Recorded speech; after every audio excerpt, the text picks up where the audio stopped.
сизге сөз бербей койсок, сиздин тилиңизди тыйып койсок, анда айтсаңыз болот эле. Сиз каалаган учурда каалагандай сүйлөп атасыз, каалагандай добуш берип атасыз. Бардык нерсе өзүнүн жолу менен баратат.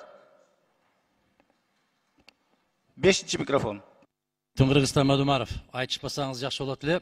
Мен регламентти сизден 10-15 жыл баштараак жаттаганмын.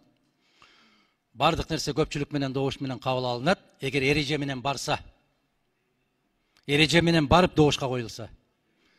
Эрежени бузуп барып туруп келгиле ушуну добушка коелу десе, азыр деле көпчүлүк добуш аласыңар. Аны түшүнүп турам.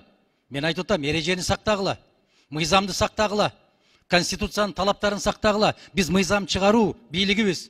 Эгерде мыйзамды биз тебелеп, көпчүлүк биз кете беребиз деп барган болсок, анда добушка коюла, жөн эле талкуусу жок, чечими жок. Добушка кое бергиле, да добуш менен алып кете бергиле. Мен бирок эскертип атам. Дагы бир жолу эскертем. Бул заманда өтөт. Кийинки заман келет. Одоно түрдө бузулду. Одоно түрдө бузулган чечимдерди кийин кайра конституциялык сотко абийирдүүрөөк инсандар келип калганда, ошону бергенде биздин өтө чоң абийирибиз чыгып калат. Мен ошону эскертип атам.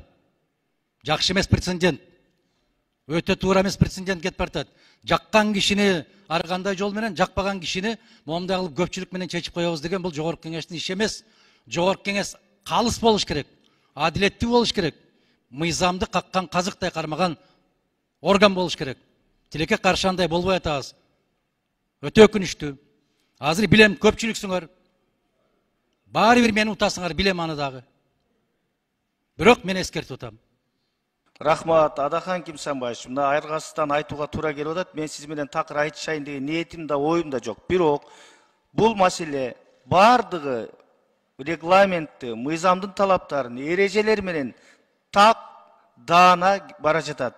Эгерде каршы болсоңуз, сиз өзүңүз кайсы площадкада болсо, аянтчада болсо, айтыңыз дейиңиз. Бирок бул жердечи, Адахан Кимсанбаевич, сиз айткан эле нерсе эп боло бербейт. Элдин бардыгын башын айлантып бериш болбойт. Мына сиз 3 жолу сүйлөдүңүз, 3 жолу тең бир эле нерсени айттыңыз. Бир жаңы эч нерсе айткан жоксуз. 6-чы микрофон.